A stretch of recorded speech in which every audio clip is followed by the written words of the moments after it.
gracias a Dios por este tiempo de alabanza. Es hermoso alabar a nuestro Señor y simplemente esta es una antesala a todo lo que vamos a estar con ese júbilo, ese gozo, y celebrando al Señor por la eternidad.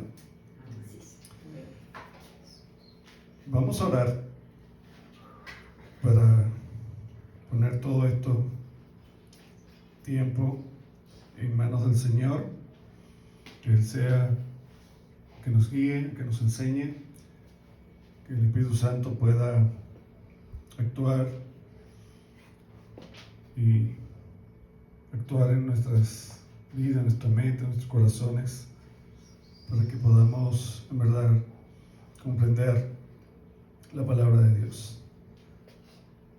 Venimos ante ti, Señor, agradecidos porque sabemos que el autor de esta escritura es el Espíritu Santo, Dios mismo, el cual inspiró a estos hombres para plasmar lo que tú querías revelar. Te damos gracias porque ese mismo Paracleto es el que está en nosotros, es el que nos ayuda a conocer tu palabra, a interpretarla correctamente. Toca nuestros corazones, Señor, toca nuestra mente, para que este pasaje que vamos a estudiar hoy sea, Señor, comprendido, sea, Señor, entendido por cada uno de nosotros. Abre nuestra mente, abre nuestro corazón para recibir la enseñanza, Señor, que tú nos quieres traer acerca de tu Hijo Jesús. Te damos gracias por este tiempo, Señor. Una vez más me pongo en tus manos. Sé tú, Señor, el que obres a través de mí para exponer tu palabra, Señor, como tú quieres que sea traída esta mañana. Te damos las gracias en el nombre de Jesús. Amén. Amén. Vamos a buscar nuestras Biblias en el Evangelio según San Juan, capítulo 7, versículos 29 al 39. Versículo 25 al 39, perdón. Juan 7, del 25 al 39. Yo voy a leer aquí en la versión Reina Valera, pero ustedes lo van a ver en pantalla en la versión de las Américas. ¿Ok? Dice así la palabra de Dios. Decían entonces unos de Jerusalén: ¿no es este a quien buscan para matarle? Pues mirad, habla públicamente y no le dicen nada. ¿Habrán reconocido en verdad los gobernantes que este es el Cristo? Pero este sabemos de dónde es, mas cuando venga el Cristo, nadie sabrá de dónde sea.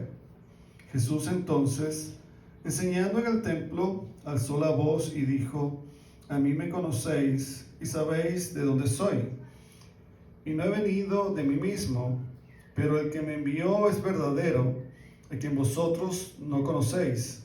Pero yo le conozco, porque de él procedo, y él me envió. Entonces procuraban prenderle, pero ninguno le echó mano, porque aún no había llegado su hora.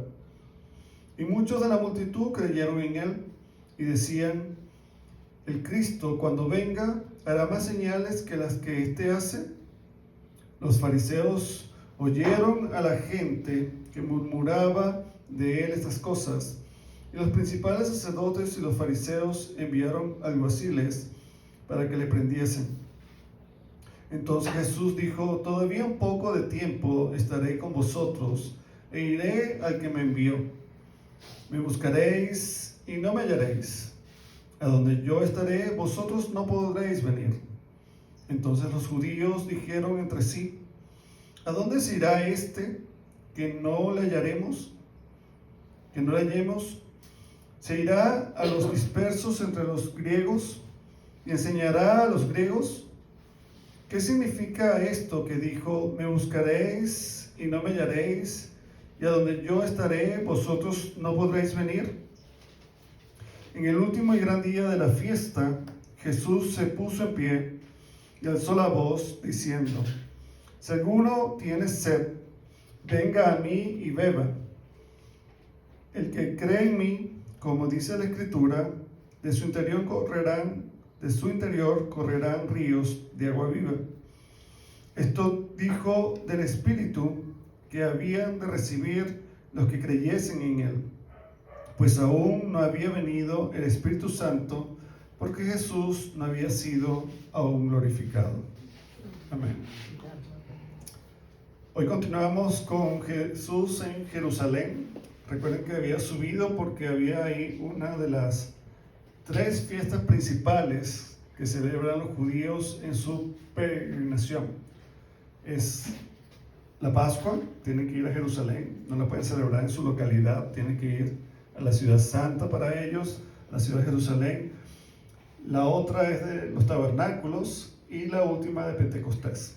¿Okay? Esas son las 3 principales fiestas de los judíos: la Pascua, la fiesta de los tabernáculos o Sukkot y la fiesta de Pentecostés. Esas 3, todos tienen que ir, ¿okay? Asistir a Jerusalén. Y Jesús está ahí, según vimos en la última predicación. Hoy vamos a ver entonces este pasaje de Juan 7, 25 al 39, con 3 enunciados. ¿Okay? El primer enunciado, el debate sobre la identidad de Jesús, lo vamos a ver desde el versículo 25 al 27. El segundo, Jesús declara su procedencia divina, del versículo 28 al 36. Y en tercer lugar, la promesa del Espíritu vivificante, versículos 37 al 39. Entonces comencemos con el primer enunciado, el debate sobre la identidad de Jesús. Vemos aquí que algunos de Jerusalén tenían confusión y debate. Esta multitud está atrapada, ¿verdad? Conversando, discutiendo sobre la verdadera identidad de Jesús. Algunos se preguntaban si realmente era el Cristo, y más allá, si aún los gobernantes, los religiosos, las autoridades religiosas, ya con todo lo que había hecho Jesús, sus milagros, toda su enseñanza, ya ellos habían creído que Él era el Mesías prometido. Pero esto no estaba del todo claro, porque Jesús decía ser hijo de Dios, decía venir del cielo, y esto no coincidía, ¿verdad? No calzaba en su mente, en su raciocinio humano, porque ellos habían visto a Jesús nacer y, ¿verdad?, crecer en sus alrededores. Entonces era algo que ellos en verdad no podían asimilar. Pero se observa, ¿verdad?, el escepticismo del pueblo sobre la verdadera identidad de Jesús, a pesar de que Él la expone con claridad y dice quién es Él. Y a pesar de sus enseñanzas y milagros, muchos no podían reconocerlo como el Mesías, como les dije, porque le habían conocido ya en la carne, en su humanidad, ¿okay? Como hijo de José. Veían ellos que era hijo de José, de María, porque si no creían que era el Mesías, menos iban a pensar que había sido concebido milagrosamente por el Espíritu Santo. Ellos simplemente veían que era un hombre normal, ¿verdad?, que sus hermanos y hermanas estaban entre ellos y que convivían en esa región. Conocían a sus parientes, y el domingo pasado nombramos algunos de ellos que aparecen. Yo leí la cita en el Evangelio de Mateo. Y su conocimiento cultural de esta gente religioso les lleva a conclusiones erróneas, ¿okay? Evidenciando cómo entender a Jesús por medios meramente humanos causa confusión y división. Ellos, a pesar de que los religiosos estaban enseñando, ellos no comprendían, ¿verdad?, cómo iba a venir este Mesías, a pesar que los profetas hablaron claramente que Jesús venía en este primer momento como un líder sufriente, ¿okay? Alguien que iba a morir, alguien que iba a sufrir, alguien que iba a dar su vida en rescate de otros. Pero ellos lo veían o lo querían ver como un libertador, un gran jinete, un gran guerrero, alguien que iba a liberarlos del yugo de los romanos. Pero esto no estaba sucediendo. Por tanto, aún menos creían que Jesús era ese Mesías, el ungido. ¿Okay? Este contexto histórico revela la tensión entre las autoridades. Recuerden que los fariseos, los saduceos estaban ahí muy al pendiente de todo lo que estaba haciendo Jesús, porque la gente ya no le estaba como prestando atención a ellos, sino que más bien iban a escuchar a Jesús. Esto ya sabemos que les causaba en sí molestia, ¿okay? Porque ellos eran los maestros, pero ya la gente veía un mejor maestro en Jesús. Esto les causaba una gran molestia, ¿verdad? Una gran indignación, les causaba ira y les causaba un enojo que los llevaba al deseo de aún matarlo. ¿Okay? Entonces leemos ahí en el texto que esta gente dice en el versículo 27, pero sabemos de dónde es. ¿Okay? Sabemos dónde vive, sabemos su dirección, sabemos cuál es su nombre, sabemos todo esto.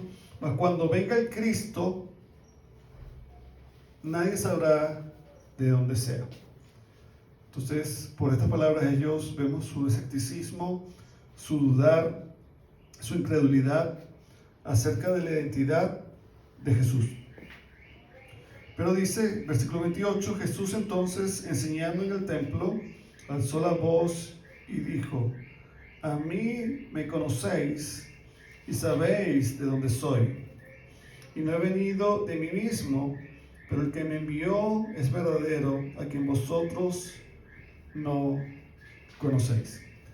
Y fíjense que Jesús hace como una referencia diciendo: sí, realmente en la carne ustedes me conocen, pero no conocen al que me envió, el cual él estaba declarando que era el Padre, porque procedía de él.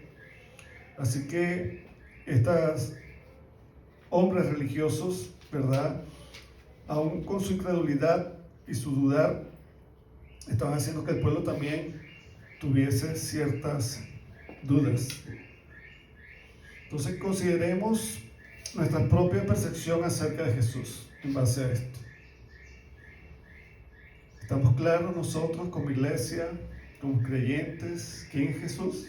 ¿Sabemos realmente quién es? ¿Qué vino a hacer? ¿Por qué hace lo que hace? Debemos reconocer que nuestras expectativas humanas a menudo nos pueden nublar la verdadera comprensión de quién es Jesús y lo que vino a hacer. Hemos hablado muchas veces que oramos, ¿verdad?, al Padre y en el nombre de Jesús, como si fuera un sirviente nuestro. Está bien que haya venido como siervo, que se haya humillado como siervo para cumplir su propósito, pero no es que quedó en esa, ¿cómo podemos decir?, en esa condición, ¿verdad?, de estarnos sirviendo. Y la gente piensa que Él es nuestro sirviente. Eso no es así. Dice la palabra de Dios que una vez que Él resucitó y ascendió a los cielos, el Padre ¿qué? Le glorificó y le dio poder, ¿verdad? Y está sentado a la diestra de Dios Padre, gobernando todas las cosas. Todas las cosas les pertenecen a Él. ¿Okay? Entonces, ese es a Jesús al cual debemos adorar, al cual debemos alabar, al cual, ¿verdad?, nosotros debemos rendirnos y servirle en el sentido de agradecimiento, de que nuestra vida esté rendida a Él. ¿Okay? No Él rendido a nosotros, sino nosotros rendido a Él. Porque nosotros a veces decimos saber quién es Jesús, pero pareciese que no.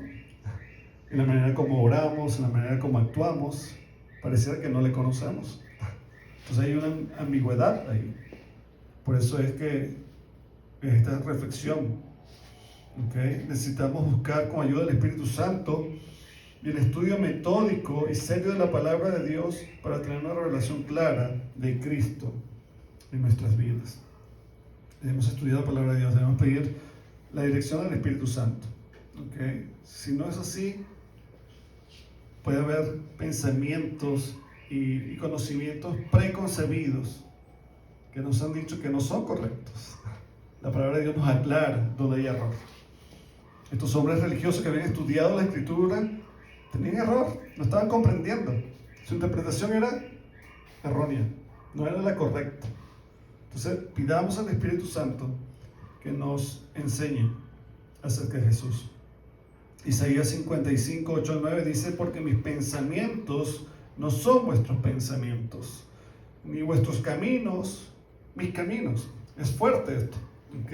Mira cómo Dios dice: porque mis pensamientos no son vuestros pensamientos, ni mis caminos, ni vuestros caminos, perdón, mis caminos. Tú vas por ahí, por esa senda y piensas que estás haciendo lo que yo quiero, pero ese no es mi camino. ¿Y cuál es nuestro camino? Porque en verdad hay uno solo. No es como enseña el mundo. Fíjense que el mundo enseñó un error. Dice: todos los caminos conducen a Roma. ¿Han escuchado ese dicho? Todos los caminos conducen a Roma. Y lo queremos aplicar, ¿qué? A la vida cristiana. Y yo escucho a muchos: yo busco al Señor a mi manera, con tal, todos vamos a llegar al mismo sitio, adoramos al mismo Dios. Falso. Eso es falso, ¿ok? Hay un solo camino, y ese camino es Jesús. Si tú no estás en Jesús, no estás en el camino que Dios quiere. Entonces tú piensas que estás en ese camino, pero el Señor dice: ese no es mi camino, porque mi camino es Jesús. Tu mente es la mente de Cristo la que debemos tener. No es la mente filosófica, no es la nueva era, no es nada de esto. Es Cristo. Y por eso debemos ser cuidadosos, ¿verdad? Para entender la identidad de Jesús. Pasemos al segundo enunciado. Jesús declara su procedencia divina. Versículos 28 al 36. Volvemos a leer el 28. Dice: Jesús entonces, enseñando en el templo, alzó la voz y dijo: a mí me conocéis y sabéis de dónde soy, y no he venido de mí mismo, hablando que el Padre fue el que lo envió, pero el que me envió es verdadero, a quien vosotros no conocéis, y no podrán conocerlo jamás si no creen en Jesús. ¿Por qué? Porque hemos estudiado que solo Jesús es que da a conocer al Padre. ¿Y por qué lo da a conocer? Porque lo conoce perfectamente, y Él vino a dar a conocer, ¿verdad?, lo que el hombre no conocía. Porque Dios es ¿qué? Es espíritu, es verdad. Y solamente Jesús lo puede dar a conocer. Por eso dice el versículo 29: pero yo le conozco, porque de Él procedo y Él me envió. Entonces Jesús aclara, ¿verdad?, aquí de forma enfática que su origen es divino. Es divino. No como ellos lo conocen de manera que carnal. Él es divino. Y que ha sido enviado por el Padre, lo que implica detrás de esa declaración su autoridad singular y su misión redentora. ¿Okay? Él vino con un propósito claro. Aun cuando los ángeles, cuando Él nació, ¿qué declararon esos ángeles? ¿Qué anunciaron? Os ha nacido hoy en la ciudad de David un Salvador. Un Salvador. ¿Ok? Y ese es el plan redentor. ¿De qué nos iba a salvar? De las consecuencias gravísimas del pecado. Pero ellos entendieron: ay, un Salvador, eso es lo que necesitamos. Un guerrero, alguien que nos libre. ¿De qué cosa? No del pecado, porque la gente quería seguir pecando, pero no quería ¿qué? Seguir bajo el yugo de los romanos, pagando impuestos, teniendo ahí como si fueran, ¿verdad?, siervos, sino que ellos querían ser libres. ¿Pero para hacer qué? Lo que ellos querían. Y eso no es lo que vino a hacer el Señor. El Señor vino a redimirnos, a salvarnos, a perdonarnos de toda nuestra iniquidad, de todo nuestro pecado. Entonces Jesús proclama con valentía, ahí recuerden, hay que ser valiente.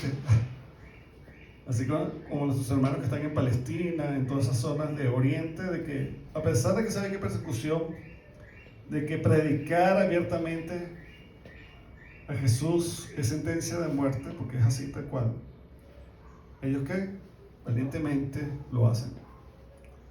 ¿Y qué estaba pasando con Jesús? Recordemos lo que dice en la primera parte, dice, no es este, lo están mirando ahí en el templo enseñando, no es este al que buscan para matarle. Yo no sé si había en los postes o por ahí en las paredes, se busca recompensa por la cabeza de Jesús. Pero estaba claro para todos que los religiosos querían que darle muerte a Jesús. ¿Qué es lo que queríamos nosotros? ¿Nos quedaríamos en cuarentena en nuestra casa? ¿No saldríamos?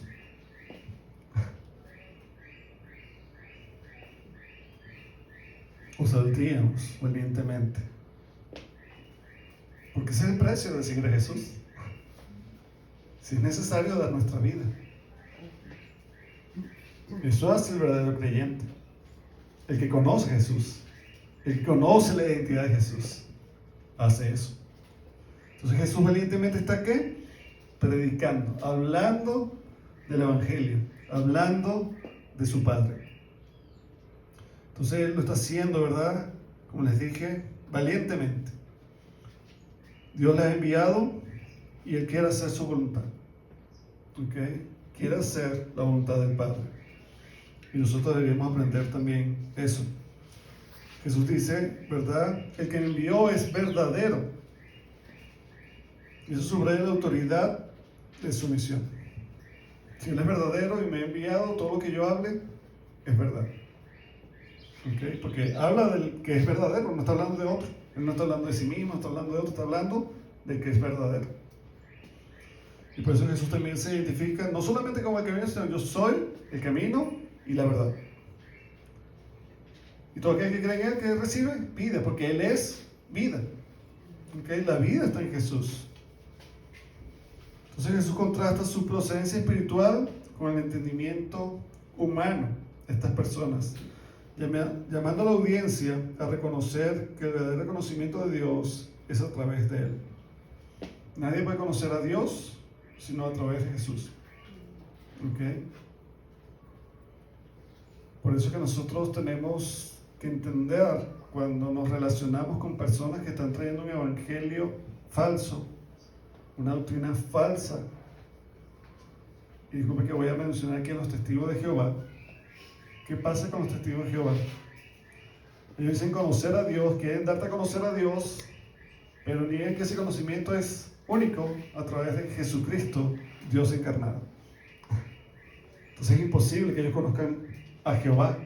Ellos dicen ser testigos de Jehová, pero ¿cómo pueden conocer a Jehová si rechazan al Dios encarnado, Jesús? Ellos lo ven como un gran maestro, como un profeta. Entonces, si Jesús le hiciera esa pregunta a ellos, como hemos estudiado, ¿verdad? ¿Y quién dice la gente que soy yo? ¿Qué dice la gente? ¿Cómo me identifican? ¿Qué dicen los testigos de Jehová? Es un maestro, es un gran maestro, es un gran profeta. Pero nunca van a decir ¿qué? Que es el Cristo, el Hijo del Dios viviente, Dios encarnado. Eso no lo van a decir ellos. Entonces, si no pueden hacer eso, no están cumpliendo ¿qué? La voluntad de Dios. Porque la voluntad de Dios es que creen en el Hijo, y creyendo en el Hijo, creen en el Padre. Ningún hombre puede conocer a Dios Padre sino a aquellos a quien Jesús quiere y desea darle a conocer. ¿Okay? Nadie va al Padre sino a través de Jesús.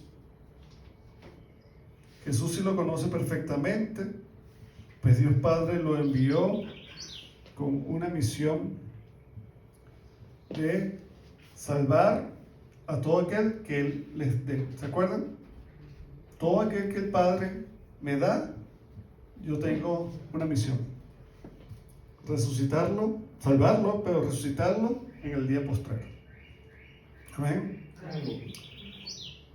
¿Qué nos lleva este anunciado para nosotros? como aplicación, somos invitados a reconocer y aceptar la autoridad de Jesús, reconociendo su origen y misión divina, lo cual transforma nuestra comprensión de quién es Dios. Como dice Juan 8:42, porque yo de Dios he salido y he venido, pues no he venido de mí mismo, sino que Él me envió. Y eso lo vamos a estudiar con calma cuando entremos en el capítulo 8, porque estamos en el 7. Somos llamados a responder en fe, creyendo en sus obras y en sus palabras, dejando atrás el escepticismo que impide experimentar la plenitud de su presencia. Cuando nosotros queremos ver la vida cristiana con nuestros ojos físicos, ¿qué vamos a conseguir? Obstáculos, obstáculos, obstáculos. ¿Que nos van a llevar qué? A dudar. Y al dudar, ¿viene qué? La incredulidad. Y el que duda, no recibe nada. Porque dice la palabra de Dios que es necesario que el que cree que le hay. Que cuando le busca, Él va a estar ahí. Amén. Dice el versículo 30, ante las declaraciones de Jesús, ¿verdad? Dice, entonces procuraban prenderle, pero ninguno le echó mano, porque aún no había llegado su hora. Entonces, ¿qué procuraban hacer? Prenderle, ponerlo en prisión y posiblemente matarlo, ¿ok? Pero esto no sucedió, y lo dice claramente el texto, pues en la providencia, que estamos estudiando los martes también, el control absoluto de todas las cosas, que las cosas van a suceder, ¿qué? ¿En el tiempo de quién? En el tiempo de Dios. ¿Ok? En el tiempo de Dios. Entonces, en la providencia de Dios, aún no se había cumplido el tiempo para que Jesús fuese, ¿qué? Apresado, juzgado injustamente y entregado a la muerte, porque Él vino a eso, a morir. ¿Ok? ¿A morir qué? En nuestro lugar. ¿Y por qué era necesario que Cristo muriese? Porque conocemos lo que Él nos ha dicho, que la paga del pecado es muerte. ¿Y qué merecemos cada uno de nosotros que hemos pecado? La muerte. Pero ¿qué hizo Jesús? Sufrió el castigo que merecíamos cada uno de nosotros. Jesús no podía solamente decir te perdono y no hay muerte, no, porque la paga del pecado es muerte y Dios es justo y Él va a cumplir todo lo que ha dicho. ¿Ok? Porque entonces uno dice, pues mira, me perdonó y no hay muerte. No, hay muerte. Eso es una verdad. ¿Ok? Y Jesús cumple. Entonces en Él el castigo que merecíamos nosotros. En el versículo 31 vemos algo hermoso que señala este versículo.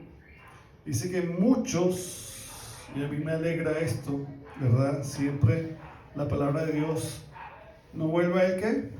Vacía. Jesús enseñó, Jesús predicó ahí en el templo. Dice que muchos de la multitud creyeron en Él. Gloria a Dios. Creyeron a sus palabras y señales que dan testimonio de quién Él era verdaderamente.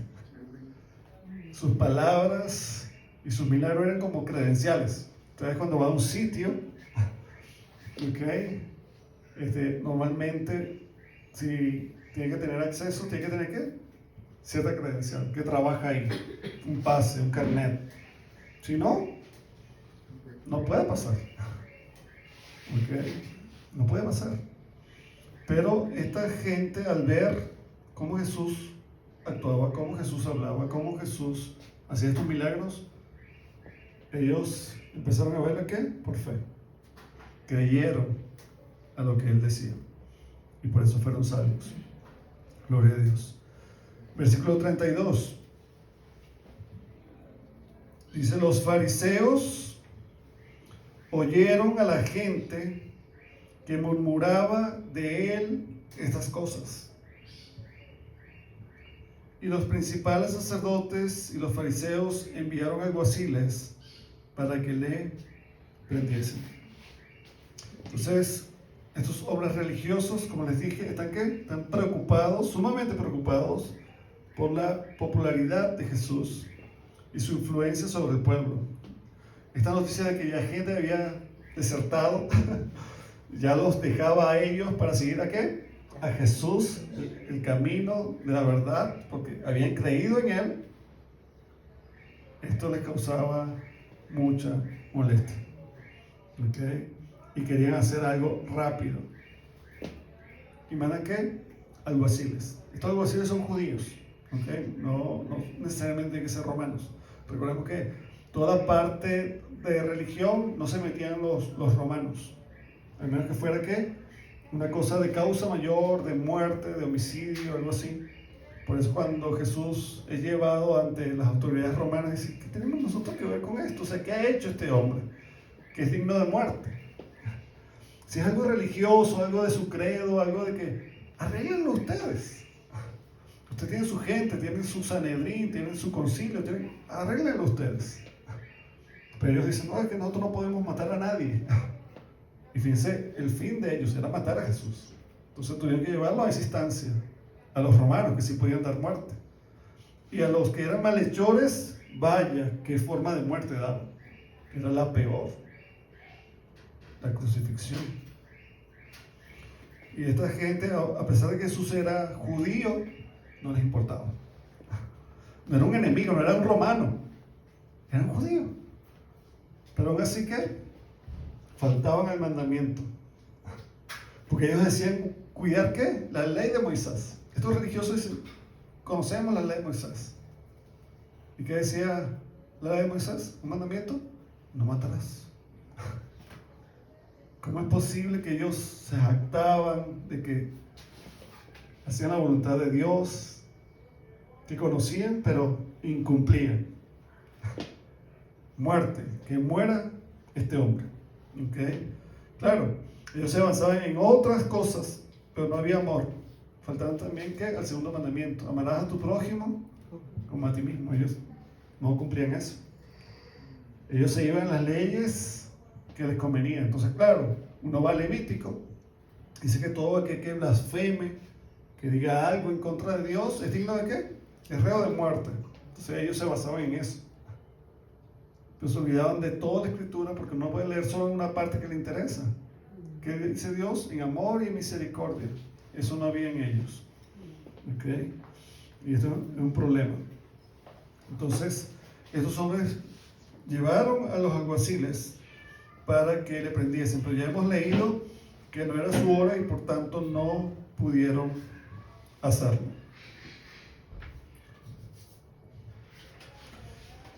Este acto de vigilancia, ¿verdad?, de los religiosos es un indicativo de la amenaza que Jesús representaba. ¿Para qué?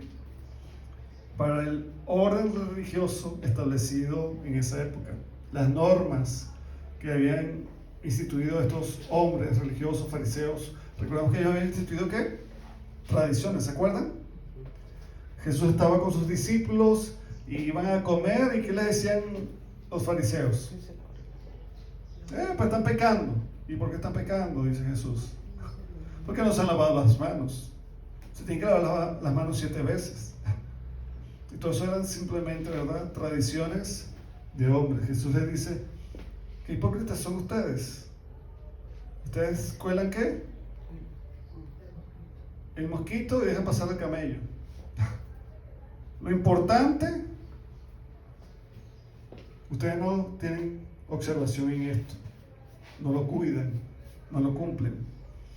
Pero lo que es insignificante, lo que no es importante, ustedes le dan mucha importancia. El amor, como dije, la misericordia, ustedes no le están dando importancia. Pero el lavar las manos, que es algo insignificante, la gente no se va a morir porque coma con las manos sucias. Porque Jesús enseñó que no es lo que entra al cuerpo lo que mata al cuerpo, sino lo que sale del corazón. Y el corazón de estos hombres estaba ¿qué? Lleno de maldad, lleno de veneno. Ellos no tenían cuidado de eso. Ellos querían lavarse las manos simplemente. Y así hicieron. Igual Pilato, ¿se lavó qué? Las manos. Pero su corazón no había sido tocado. no había en el arrepentimiento. ¿Okay? Él sabía que Jesús era inocente, pero aún así quiso ¿qué?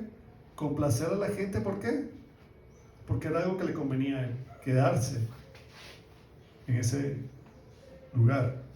Porque si él no hubiese, ¿verdad?, accedido a la petición, ¿qué hubiera hecho el pueblo? A pesar de que los romanos, ellos eran sus enemigos, tal vez hubieran escrito algo al emperador. ¿Y qué hubiese pasado? Hubieran pedido, por favor, despiden a Pilato, traigan a otra persona, porque este no está haciendo las cosas bien. Y debemos ser cuidadosos en eso. Versículo 34. Bueno, versículo 33 primero. Entonces Jesús dijo: todavía un poco de tiempo estaré con vosotros e iré al que me envió. ¿Quién le envió? Si ellos hubieran prestado atención, el Padre. Dice: estaré un poco y volveré al que me envió. Me buscaréis, versículo 34, y no me hallaréis. A donde yo estaré, vosotros no podréis venir. Esto es claro, ¿verdad? Lo que dice Jesús acerca de qué? De algo que iba a suceder después de su crucifixión, después de su sepultura, después de su resurrección. ¿Ok? Que iba a volver ¿qué? Al Padre. Ellos no podían entender eso. Recordemos que ellos ya no creían que Él procedía del cielo, por tanto, imposible que ellos creyesen que iba a ir allá. ¿Okay? Más bien ellos estaban pensando que se iba a mudar, que se iba a ir a otra región. ¿Fuera de qué? Del entorno de todo lo que era Judea, Galilea, que se iba a ir, dice los textos siguientes, pensaban que iban a ir a los dispersos entre los griegos. Esos son judíos. ¿Ok? Eso que aparece ahí cuando ellos piensan que van a ir es a lo que se conoce como la diáspora. ¿Okay? Son judíos que por la persecución y todo salieron de las regiones de Jerusalén, Judea, Samaria, porque ellos lo estaban persiguiendo, y salieron ¿qué?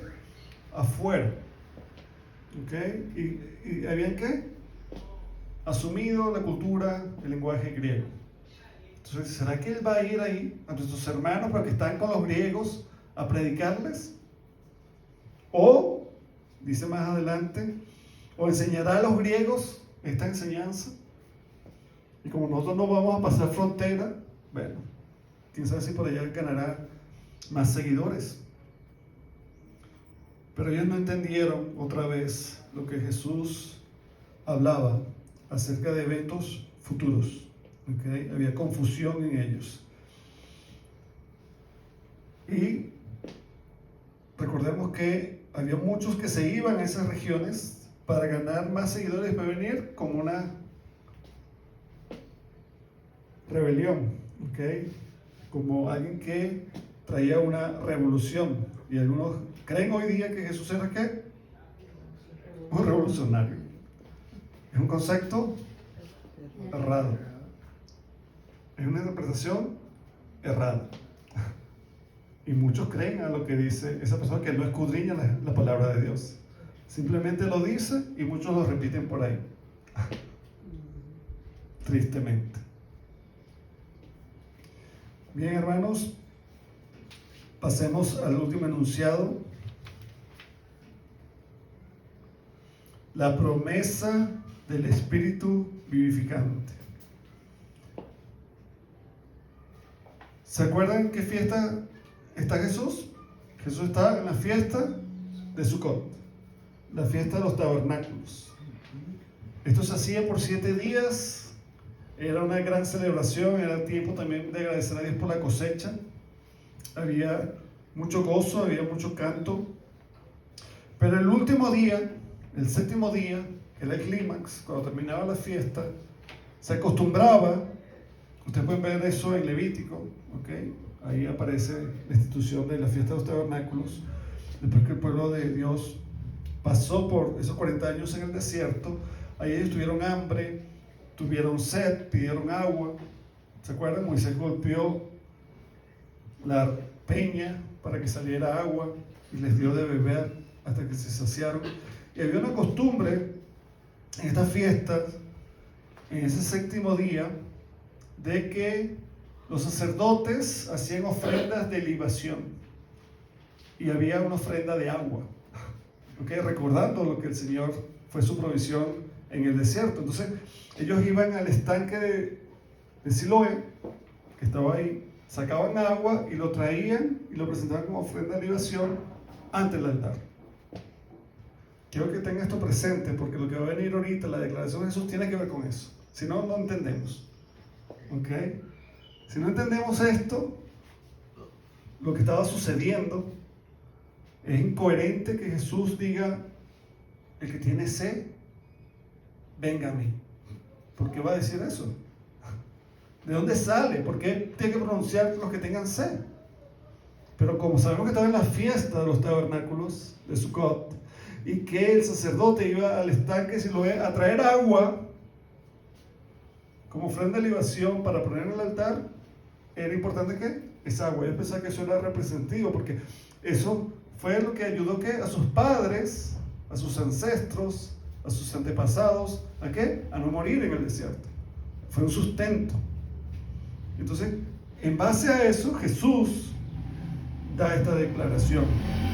Dice, versículo 37, en el último y gran día de la fiesta, fíjense, el gran día era solemne, era el clímax, era el día importante de cierre, de clausura, para terminar la celebración. Dice, Jesús se puso en pie y alzó la voz diciendo: si alguno tiene sed, venga a mí y beba. Ahora entendemos por qué dijo eso. Porque, hermanos, nosotros no conocemos el trasfondo cultural, el trasfondo de la escena, lo que está sucediendo ahí. Es incoherente que Jesús diga eso. Es como si estuviésemos aquí con un calor abrasador y usted dice: si hace calor, entonces, ¿qué sería bueno? ¿Usted le gustaría que yo les ofreciese, si ustedes llegan a mi casa, quieres un vaso de agua fría? Algo que sacie tu sed. Sí, por favor, gracias. Ok, pero sería muy diferente si fuera en otra circunstancia. Tal vez uno ofrece agua y dice: ¿para qué? Yo no tengo sed. Pero Jesús dice: venid a mí, ¿verdad? Y beba aquel que tiene sed. Si alguno tiene sed, venga a mí y beba. Entonces sabemos por qué Jesús dijo eso. ¿Es apropiado? Sí. ¿Ok? Porque está sucediendo algo relativo a eso. Entonces Jesús invita a todos los sedientos a venir a Él. Ahora yo pregunto, ¿quiénes estarían con sed? La respuesta es todos. Todos necesitamos a Jesús. Porque hay una sed espiritual que solo Él puede saciar. Él está invitando a todos.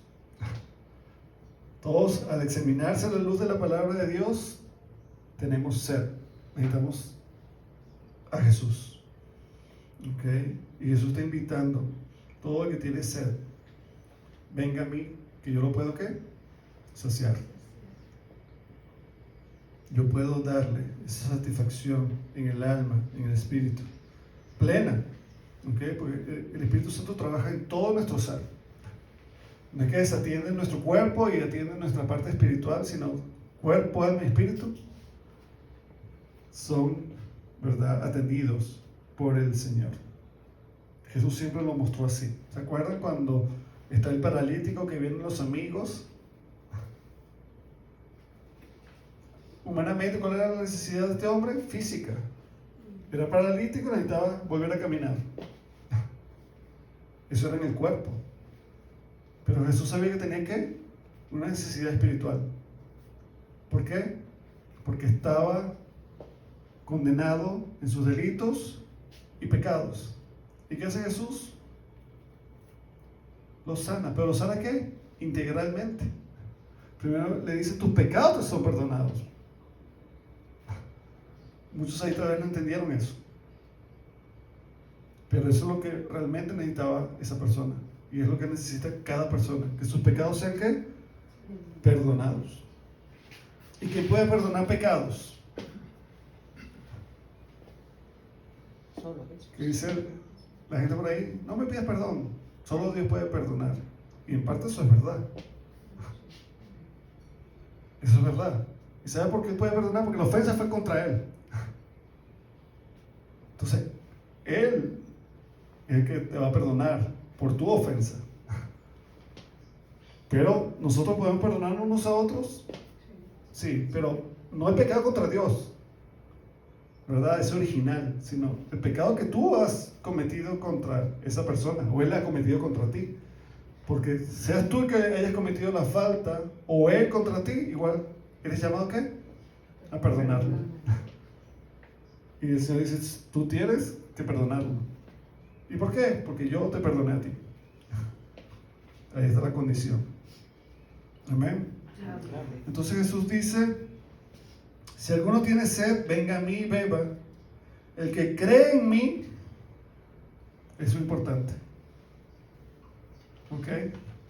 Esa persona que viene a Él con sed, ¿qué debe hacer? Debe creer en Él. Debe creer en Él. ¿Ok? Debe venir a Jesús. Como dice la Escritura, de su interior correrán ríos de agua viva. ¿Ok? Ahora, esto es alegórico. ¿Sí? No es literal. No es que tú aceptas a Cristo y después vas a sentir que estás como una cascada ahí adentro y fluye agua. No.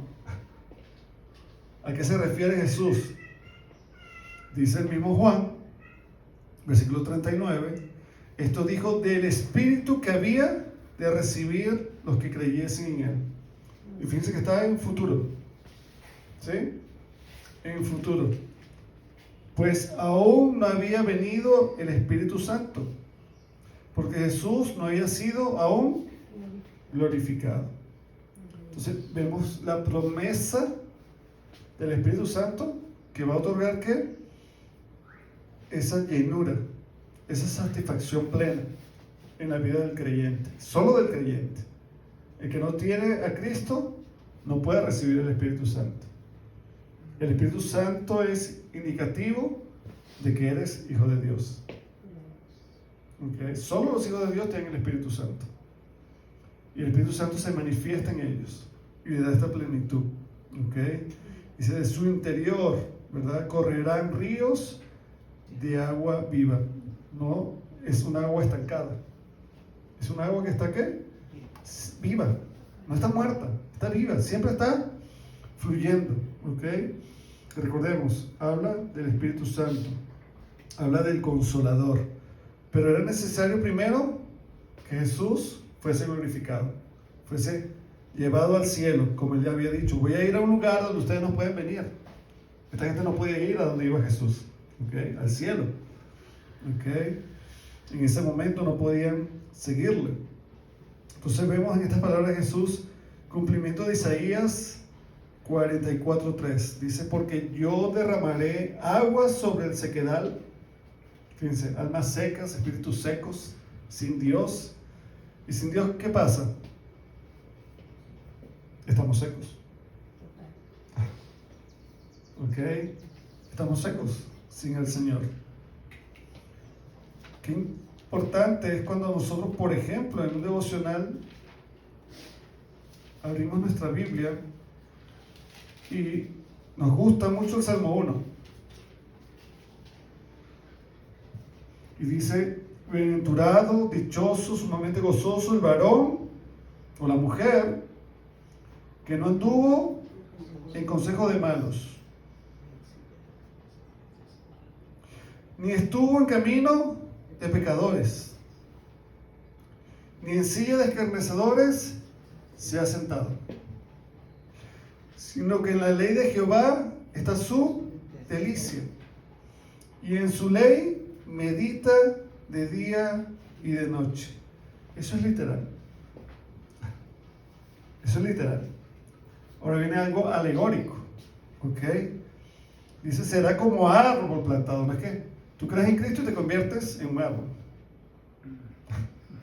Es alegórico. Pero la enseñanza, ¿cuál es? Dice, será como árbol plantado junto a corrientes de aguas. ¿Y por qué es importante que ese árbol esté plantado cerca de esas corrientes de agua?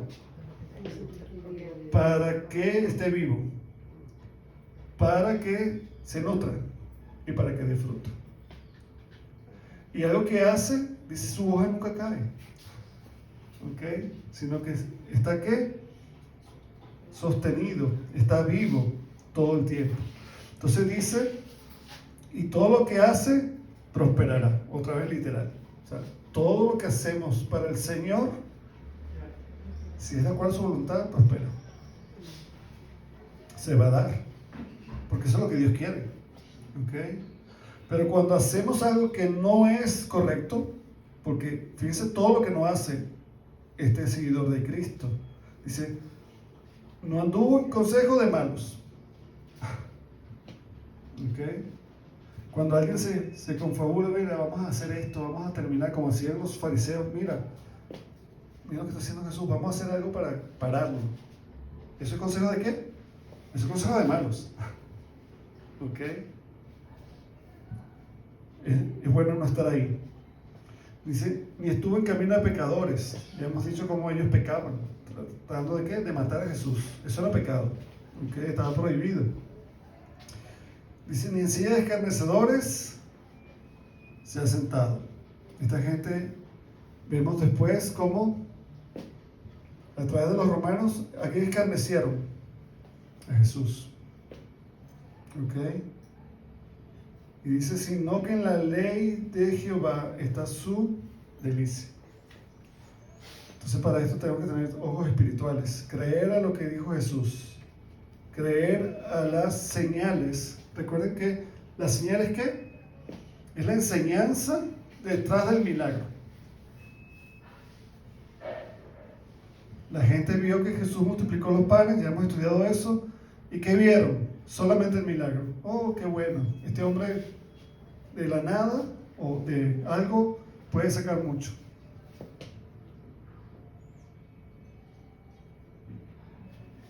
Pero Jesús quería que eso fuese el entendimiento de eso. No. Dijo, yo soy el pan de vida. Esa es la enseñanza, la señal detrás de eso. Yo soy el pan de vida. Yo soy el pan verdadero. Deben comer de mí para saciarse. Deben comer mi carne, deben beber mi sangre. ¿Y qué pasa hoy día? Porque está esa misma interpretación está hoy día en muchas iglesias. Pero nos van a orar diciendo, traigan unos panes, traigan unos peces y los vamos a multiplicar. Así comemos todos. No. ¿Cuál es la enseñanza moderna? Pero tiene ese principio ahí, algo que el Señor nos enseñó. Traigan lo poco que tienen, traigan sus $10, sus $100, pacten con Dios y se les va a prosperar, se les va a multiplicar. ¿Eso fue lo que el Señor quiso enseñar? Jamás. Jamás.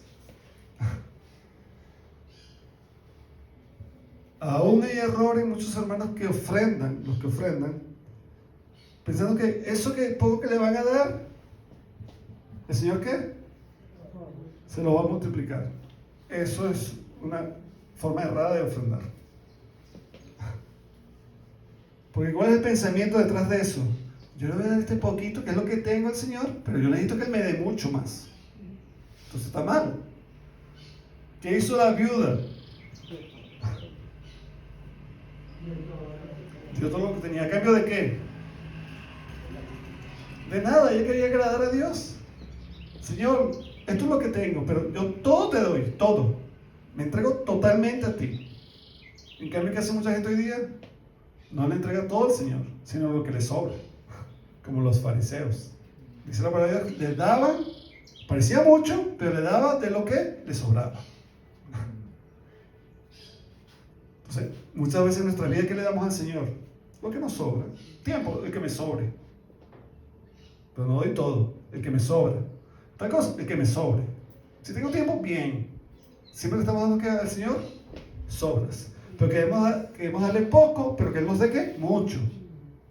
Es una mala interpretación de quién es Jesús, de la obra de Jesús.